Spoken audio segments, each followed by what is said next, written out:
प्यारे दोस्तों, आज हम आपको एक ऐसा इबरतनाक वाकया सुनाएंगे जिसे सुनकर आप जरूर सबक हासिल करेंगे। गरीब माँ बाप की इकलौती बिगड़ी हुई बेटी, जो कि हर वक्त गाने सुनने की शौकीन थी, उसे अल्लाह पाक ने कैसे इबरत का निशान बनाया। आइए देखते हैं यह सबक अमोज वाकया। किसी गांव में एक आलिम साहब थे। उनका नाम अब्दुल कलाम था और अपनी बीवी फातिमा के साथ रहते थे। बड़ी मन्नतों मुरादों के बाद उनको अल्लाह पाक ने एक ही बेटी अता की थी। अब्दुल कलाम अपनी बेटी से बहुत ही मोहब्बत करता था। दोनों मियां बीवी ने बड़े लाड़ प्यार से अपनी बेटी को पाला। उनकी बेटी का नाम ज़ैनब था, जो कि बचपन से ही बहुत खूबसूरत थी। जब भी वह मीठी मीठी बातें करती तो वो दोनों मियां बीवी अपनी बेटी की इन मीठी मीठी बातों से बड़ा खुश होते। वक्त गुजरता गया, बेटी थोड़ी बड़ी हो गई। एक दिन अब्दुल कलाम जब नमाज पढ़कर घर वापस आया तो क्या देखता है कि उसकी बेटी ने बहुत सारा मेकअप किया हुआ है। तो अब्दुल कलाम को इस बात पर बड़ा गुस्सा आया। उसने अपनी बीवी को कहा, ऐ अल्लाह की बंदी, समझाओ अपनी बेटी को, ये क्या उसने हरकतें शुरू कर दी। इकलौती बेटी होने का यह मतलब नहीं कि यह इस तरह की गंदी हरकतें करे। तुम उसे पर्दे की नसीहत करो, ये पर्दा किया करे, न कि ये फैशन करके बाहर घूमे। आलिम साहब की बीवी को इस बात का बहुत गुस्सा आया कि उसने उसकी लाडली बेटी को डांट दिया। उसने शौहर को तो कुछ ना बोला, लेकिन बेटी का हाथ पकड़कर नाक फुलाए हुए अंदर चली गई। अब्दुल कलाम कहने लगा, देख लेना, एक दिन तुम जरूर पछताओगी। अगले दिन अब्दुल कलाम काम के सिलसिले में सऊदी अरब चला गया। जाते वक्त अब्दुल कलाम अपनी बेटी का माथा चूमने लगा और कहने लगा, बेटी हमेशा खुश रहो, बस कुछ अरसे की बात है, फिर मैं घर वापस तेरे पास लौट आऊंगा। बस तुम माँ बेटी अपना ख्याल रखना। ऐसे ही वक्त गुजरता गया। एक दिन ज़ैनब की माँ घर का कुछ काम कर रही थी तो अचानक बेटी अपनी माँ के पास आई और कहने लगी, माँ मुझे मोबाइल लेना है। मेरे साथ की जो लड़कियां हैं कॉलेज में अपने साथ मोबाइल लेकर आती हैं, इंस्टाग्राम पर रील भी बनाती है, गाने सुनती है, तो मेरा भी दिल करता है कि मैं भी मोबाइल लूं। जब इतनी बात माँ ने सुनी तो माँ के तो पैरों तले से जमीन खिसक गई। माँ बोली, बेटी ये तुम क्या कह रही हो? पहले भी तुम्हारे बाप को तेरा मेकअप करना बिल्कुल पसंद नहीं, इसी वजह से तेरे बाप ने मुझे डांटा था। लेकिन माँ की बात सुनकर ज़ैनब को बहुत ही ज्यादा गुस्सा आया। अपनी माँ को बोली, माँ मुझे नहीं पता, ना तो मैं कुछ खाऊंगी, ना पीऊंगी, ना कोई घर का काम करूंगी और ना ही कॉलेज जाऊंगी। चाहे जो मर्जी कर लो, जब तक आप मुझे मोबाइल नहीं लेकर देंगी मैं कोई काम नहीं करूंगी। मुझे हर हाल में मोबाइल लेना है। इतना कहकर वह रोने लगी। उसकी मां को उस पर बड़ा तरस आया, क्योंकि उनकी कोई और औलाद जो न थी, उनकी यह एक ही तो बेटी थी। फिर ज़ैनब की मां उसके पास आई और बोली, बेटा अल्लाह का वास्ता खाना खा लो, तुम्हारी तबीयत खराब हो जाएगी। चलो मैं तुम्हारे आगे हार मान लेती हूं, मैं तुम्हें मोबाइल लेकर दूंगी, बल्कि हम आज ही तुम्हारा मोबाइल लेकर आएंगे। यह बात सुनते ही ज़ैनब के चेहरे पे मुस्कुराहट आ गई। इसके बाद दोनों माँ बेटी बाजार चली गईं और ज़ैनब की माँ ने उसे नया मोबाइल खरीद दिया। अब तो ज़ैनब बहुत ही ज्यादा खुश थी, क्योंकि उसकी इतनी बड़ी ख्वाहिश जो पूरी हो गई थी, जो कि नामुमकिन थी।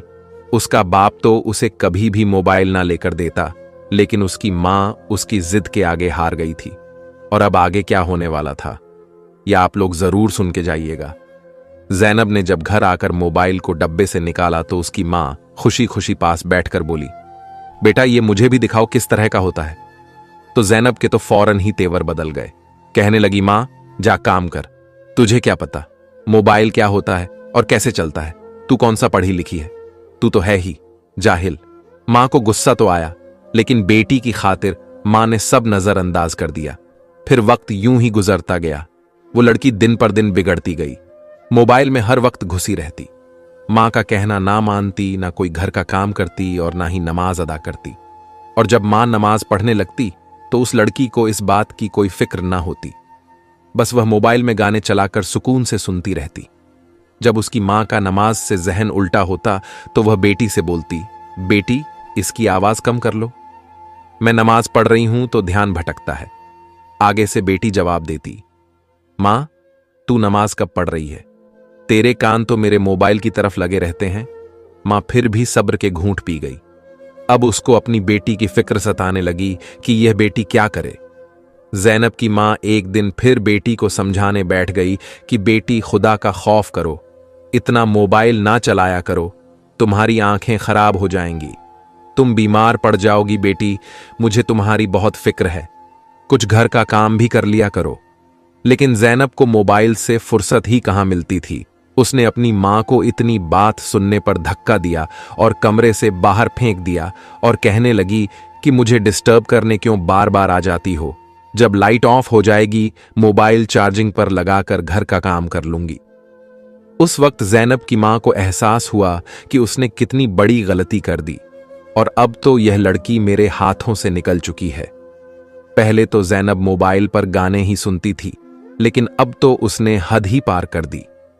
वह जिस कॉलेज में पढ़ती थी उस कॉलेज में उसके साथ एक लड़का पढ़ता था, जिसके साथ जैनब की दोस्ती हो गई और दिन रात उसके साथ कॉल में लगी रहती। और जैनब अपना दिल उस लड़के को दे बैठी थी। वह लड़का उसे हर तरह की हरकत पर मजबूर कर रहा था और जैनब हर बात उसकी मानती जा रही थी। अब तो उसे अपनी मां बिल्कुल भी अच्छी नहीं लगती थी। वह अपनी मां को बर्दाश्त ही नहीं कर पा रही थी। बस हर वक्त यह दुआ करती कोई ऐसा दिन आ जाए और मेरी मां कहीं गायब हो जाए, घर से ही चली जाए और मैं उस लड़के से जीभ भर के बातें करूं। ऐसे ही जब वह उस लड़के को अपनी तस्वीरें भेज रही थी तो जैनब की मां ने उसे देख लिया तो उसने जैनब के मुंह पर एक थप्पड़ मारा और बोली, क्या मैंने इसलिए तुझे मोबाइल लेकर दिया था? जैनब को इतनी बात सुनकर बड़ा गुस्सा आया। उसने अपनी मां को एक झटके से जमीन पर फेंका और मारने लगी और साथ साथ यह कह रही थी कि तुम्हारी हिम्मत कैसे हुई मुझे थप्पड़ मारने की, मेरी अपनी जिंदगी है, मैं उसे अपनी मर्जी से जीऊंगी और एक तू है कि मुझे जीने का कोई हक नहीं देती। न कहीं तू मरती है न मेरी जान छोड़ती है। जैनब अब तो नाफरमानी की सब हदें ही पार कर चुकी थीं। वह अपनी मां को बुरी तरह मार रही थी। अचानक दरवाजा खुला और जैनब का बाप बिन बताए ही सऊदी अरब से वापस आ चुका था। उसने आते ही घर में यह माहौल देखा। उसने भागकर अपनी बीवी को जमीन से उठाया और बेटी को एक जोरदार थप्पड़ मारा और बोला कि बेटी, शर्मो है या क्या बेचकर खा गई हो, अपनी ही मां को थप्पड़ मार रही हो। जैनब की मां ने रोते रोते अपने शौहर को सब कुछ सच सच बता दिया। मैंने ही इस जलील को मोबाइल लेकर दिया जिसकी वजह से यह लड़की बिल्कुल बर्बाद हो चुकी है। अब्दुल कलाम कहने लगा, अब क्यों पछता रही हो, यह सारा तुम्हारी डील का ही तो नतीजा है। अभी वो दोनों मियां बीवी इस तरह बातें ही कर रहे थे कि बेटी पांव पटकती हुई अपने कमरे में चली गई और जाते ही उसी लड़के को कॉल कर दी। उस लड़के ने आगे से जैनब को तसल्ली दी और मां बाप के खिलाफ और भड़काने लगा। ये तुम्हारे कैसे मां बाप हैं, तुझ पर तो जुल्म करते हैं, तुझे भी तो जीने का हक है। तू अगर मुझसे बात करती है तो क्या गुनाह करती है? जैनब कॉल पर रोती जा रही थी। उस लड़के ने जैनब से कहा, तुम्हारा बाप जो कुछ भी कमा कर लाया है, तुम ऐसा करो, सब कुछ समेट और मेरे पास आ जाओ, हम भागकर शादी कर लेंगे। जैनब ने घर में मां का जितना भी जेवर और बाप का जितना भी पैसा पड़ा था वह उठाया और लेकर रात को चुपके से भाग गई। वह लड़का जैनब का इंतजार कर रहा था। जब उसने जैनब को आते देखा तो जल्दी से जैनब का सारा सामान पकड़ा और कहने लगा, तुम इधर ही रुको, मैं गाड़ी का इंतजाम करके आता हूं। फिर जैनब पूरी रात उस लड़के का इंतजार करती रही, लेकिन वो ना आया। जैनब को वहां पर एक बुजुर्ग आते दिखाई दिए। उस बुजुर्ग ने पूछा, बेटी क्या बात है, तुम अकेली क्यों बैठी हो और रो क्यों रही हो? जैनब ने रोते हुए उस बुजुर्ग को अपना सारा वाकया सुनाया। उस बुजुर्ग ने जैनब को समझाया और बोला, बेटी अभी भी कुछ नहीं बिगड़ा, फजर से पहले का टाइम है। फजर से पहले पहले तुम ऐसा करो, चुपके से घर लौट जाओ, तुम्हारे मां बाप को कुछ पता नहीं चलेगा और उनकी इज्जत बच जाएगी। जैनब ने बिल्कुल ऐसा ही किया और चुपके से अपने घर वापस आ गई। देखा तो उसके मां बाप अभी सो रहे थे, वह भी चुपके से आकर लेट गई। जब सुबह हुई, मां ने घर में देखा तो ना कोई पैसा था और ना उसका कोई जेवर था। वह रोने पीटने लगी, लेकिन जैनब के दिल में फिर भी जरा सा रहम ना आया कि मैं अपनी गलती का तकल्लुफ करे और सब कुछ सच सच बता दूं। उसकी हरकतें वैसी की वैसी ही रहीं।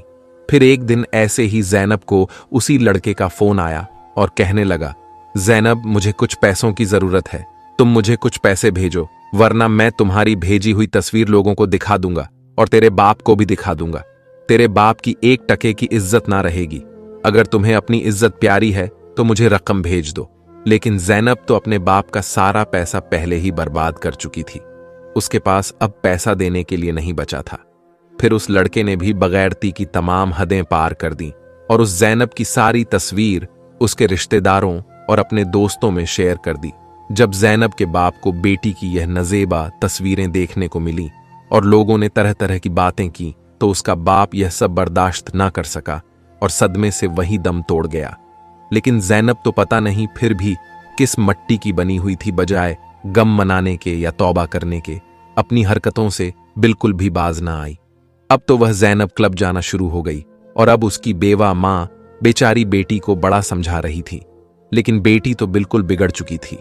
अब जैनब ने रात को भी लेट से आना शुरू कर दिया, क्योंकि बाप का साया उसके सर पर नहीं रहा था, जिसने उसे डांटना था, इसलिए और आजादी से फिरने लगी। उस लड़की को घर की कोई फिक्र नहीं थी। घर में मेरी मां किस तरह से गुजर बसर कर रही है, किस तरह मेरी खाना पीना पूरी कर रही है और किस तरह घर का किराया दे रही है, उस लड़की को हर वक्त अपनी ही पड़ी रहती थी। अब तो वह अक्सर ही अपनी मां को बिल्कुल नजरअंदाज करने लग गई थी। उसने अपनी तालीम बस कॉलेज तक ही हासिल की। इसके बाद अपने तालीमी सिलसिले को जारी ना रख सकी। उसे कुछ ही रहम आया और अपनी मां का हाथ बटाने के लिए एक जगह नौकरी करने लगी। मां इस बात पर तो बहुत खुश थी कि उसकी बेटी अपने घर के खर्च चलाने के लिए पैसे कमा कर ला रही है और उसका फिक्र भी कम हो गया। लेकिन वह इस बात पर बहुत ज्यादा परेशान थी कि 19 साल की लड़की अक्सर रात तक बाहर रहती थी। उसका मोबाइल फोन भी बंद होता और अपनी मां को यह बहाना करती। एक काम की ज्यादती की वजह से वह अपना मोबाइल बंद कर देती है। जैनब की मां को उसके इस झूठ से तसवीस लाहिर हुई। जैनब की मां और ज्यादा परेशान रहने लगी थी और उसने एक बार फिर से सोचा, मैं किसी तरह अपनी बेटी पर नजर रखूं ताकि यह दोबारा पहले वाली गलती का शिकार ना हो जाए। इसलिए अपने घर के बाहर एक सीसीटीवी कैमरा लगवा दिया और रोजाना सुबह उठकर वह वीडियो देखती और चेक करती कि रात को उसकी बेटी कितने बजे घर आई थी। जैनब अपनी मां की इस हरकत से बहुत ज्यादा परेशान थी और शदीद गुस्से में भी थी और उसने अपनी मां से झगड़ना भी शुरू कर दिया। तुम अपनी बेटी पर शक कर रही हो, यह अच्छा नहीं है। लेकिन जैनब की मां ने वह कैमरा लगाए रखा और रोजाना की बुनियाद पर यही चेक कर रही थी कि उसकी बेटी रात को किस वक्त घर लौटती है। एक रोज जैनब अचानक गायब हो गई। मां को उसी बात का डर था और वही हुआ। जैनब की मां अब कई दिन तक उसका इंतजार करती रही। न जैनब को घर वापस आना था और ना ही वह आई। जैनब की मां की हालत अब खराब होने लगी थी और उसने बदनामी के डर से किसी से भी इस बात का जिक्र ना किया कि मेरी बेटी घर से भाग गई है।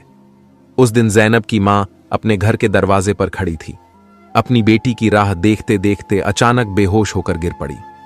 मोहल्ले वालों ने जैनब की वालिदा को उठाया और हॉस्पिटल में एडमिट कर दिया। लोगों ने यह भी बात नोटिस की। वालिदा के अस्पताल पहुंचने पर भी वह हॉस्पिटल नहीं पहुंची और ना ही जैनब अपने घर में मौजूद थी। मोहल्ले वालों ने इस बात को गंभीर मामला जानकर फौरन पुलिस को खबर कर दी। पुलिस जब जैनब के घर पहुंची तो सारा माजरा उनके सामने बयान किया गया। जैनब कई दिन से गायब है। उसकी मां अस्पताल में पड़ी है, जो कि कोमा की हालत में है।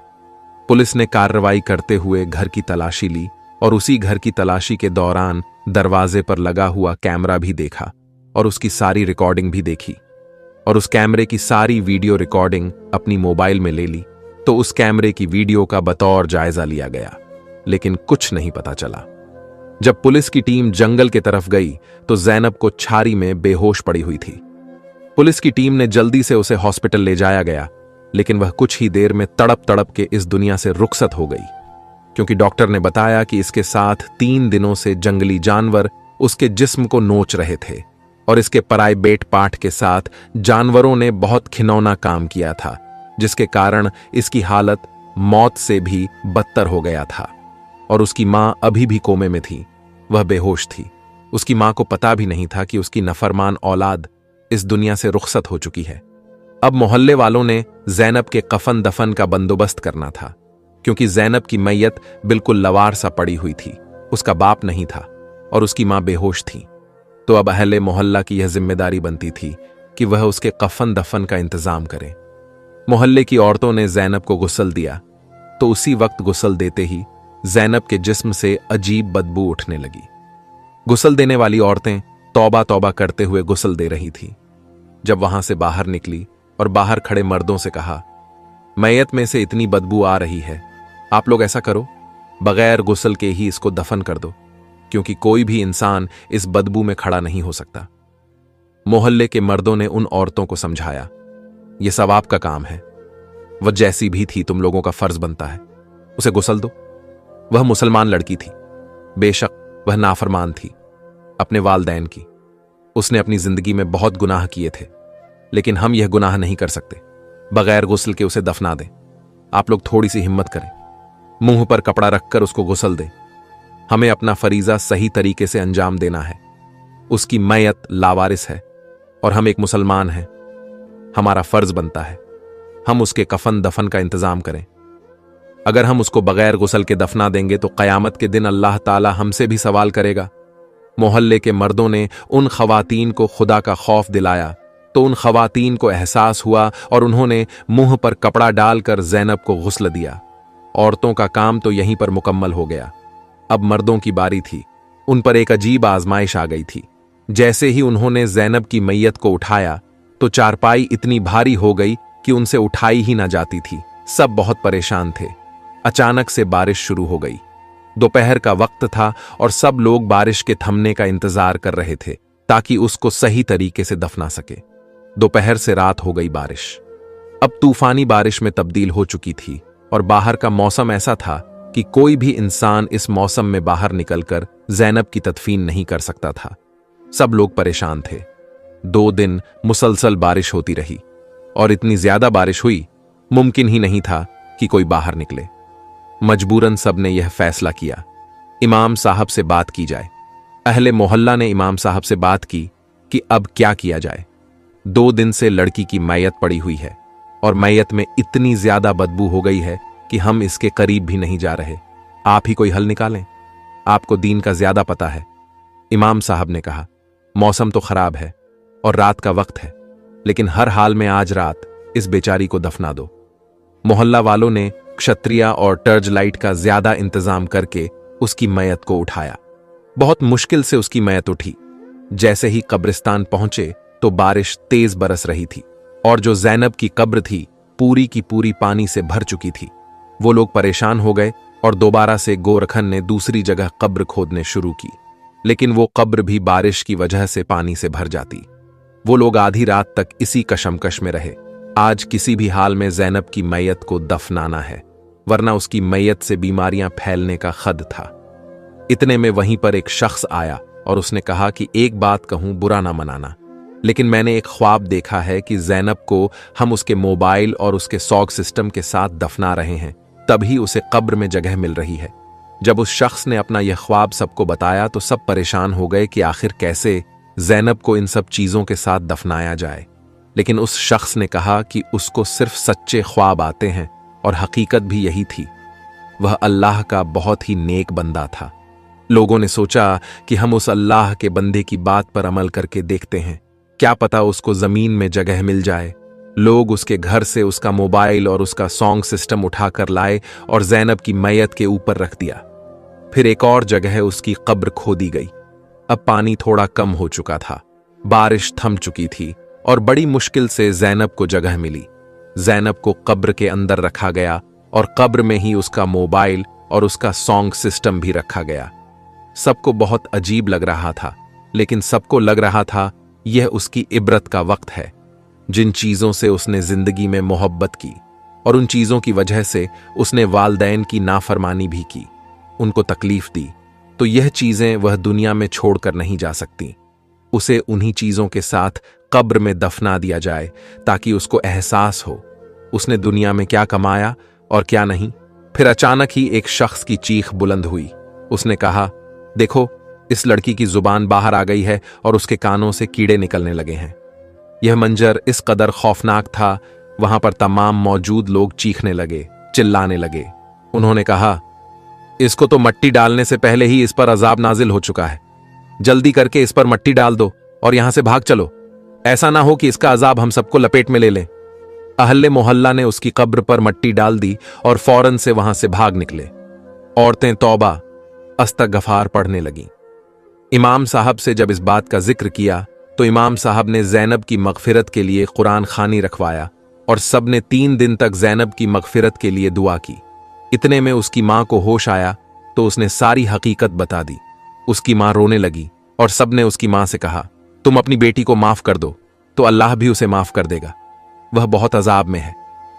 जैनब की मां बहुत रोने लगी और उसने अल्लाह के हुजूर सजदे करके अल्लाह से अपनी बेटी के लिए मगफिरत तलब की और कहने लगी, ऐ अल्लाह रब्बुल इज्जत, वो मेरी नाफरमान बेटी थी, ऐ पाक परवरदिगार, तू उसकी मगफिरत फरमा, क्योंकि मुझ में ही तो कमी थी, मेरे से उसकी तरबियत करने में कमी ही हो गई थी। मैंने उसको इतना लाड़ प्यार दिया और उसकी यह जिंदगी मेरे लाड़ प्यार का नतीजा ही थी जो बुरी गुजरी। जब उसकी मां ने उसको माफ कर दिया तो फिर इमाम साहब ने कहा, तुम लोग जैनब की कब्र खुदाई करो और वह सॉन्ग सिस्टम और मोबाइल वहां से निकाल दो। यह सही तरीका नहीं है, इस तरह मैयत को नहीं दफनाना चाहिए था। तुम लोगों को पहले मुझसे यह बात पूछ लेनी चाहिए थी। इमाम साहब के कहने पर मोहल्ला वाले ने दोबारा कब्रिस्तान गए। अब धूप निकल चुकी थी और कब्रिस्तान की जमीन खुश्क थी। उन्होंने कब्र कुशाई शुरू कर दी और देखा तो कब्र ठीक ठाक थी और उन्होंने कब्र में मौजूद मोबाइल और सॉन्ग सिस्टम बाहर निकाला और अल्लाह के हुजूर तौबा किया। कब्र में जैनब के साथ उन लोगों को यह सब चीजें नहीं दफनाने चाहिए थीं। फिर अचानक से एक शख्स की नजर जैनब के चेहरे पर पड़ी तो उन्होंने देखा कि उसके चेहरे से अजाब हट चुका है, उसकी जुबान भी सही है, उसका चेहरा रोशन है और लोगों ने महसूस किया उसकी कब्र से अब खुशबू भी आ रही थी। वापस आकर उन्होंने इमाम साहब से यह माजरा बयान किया तो इमाम साहब ने कहा, यह उसकी मां की दुआ थी जो कबूल हो गई, क्योंकि मां की दुआ को जन्नत की हवा इसलिए कहा जाता है, जब वह औलाद को लग जाए तो जन्नत की हवा की तरह ही लगती है, और जैनब को उसकी मां की दुआ लग चुकी थी। अहले मोहल्ला ने फिर से कुरान ख्वानी की और जैनब की मगफिरत के लिए दुआ की और सब ने अल्लाह से माफी मांगी कि उन्हें कब्र में मोबाइल और सॉन्ग सिस्टम नहीं डालना चाहिए था।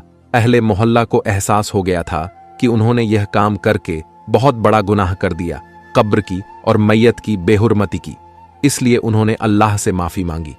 कुछ दिन बाद जैनब की मां को एक ख्वाब आया जिसमें जैनब बहुत खुश थी और अपनी मां से कह रही थी, मां, मैंने तुम्हारी और अब्बा की सारी जिंदगी नाफरमानी की, तुम लोगों को बहुत तकलीफ थी जिसकी मुझे बहुत बड़ी सजा मिल रही है, लेकिन जैसे ही तुमने मेरे लिए दुआ शुरू की तो अल्लाह ने मुझसे अजाब हटा दिया।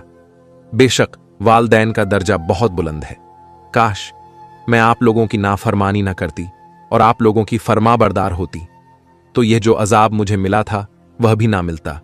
लेकिन मां, यह तुम्हारी दुआ है, तुम्हारी दुआ ने ही मुझे इस अजाब से बचाया।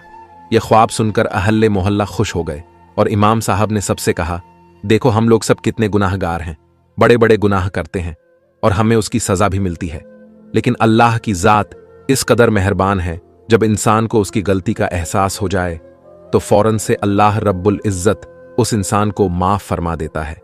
ये अल्लाह की रहीमी और करीमी है, वो हमें माफ कर देता है। अगर वह हमें माफ ना करता तो हम तो हमेशा आग में जलते रहते। इसका यह मतलब नहीं कि अल्लाह को रहमान और रहीम समझकर हम गुनाह करते रहे, बल्कि इसका यह मतलब है हमें अल्लाह की फरमाबरदारी करनी चाहिए, उसके रास्ते पर चलना चाहिए। जब हमारा रब हमसे इतनी मोहब्बत करता है तो हमें भी चाहिए हम अपने रब से मोहब्बत करें और उसके फरमाबरदार बंदों में से बन जाए।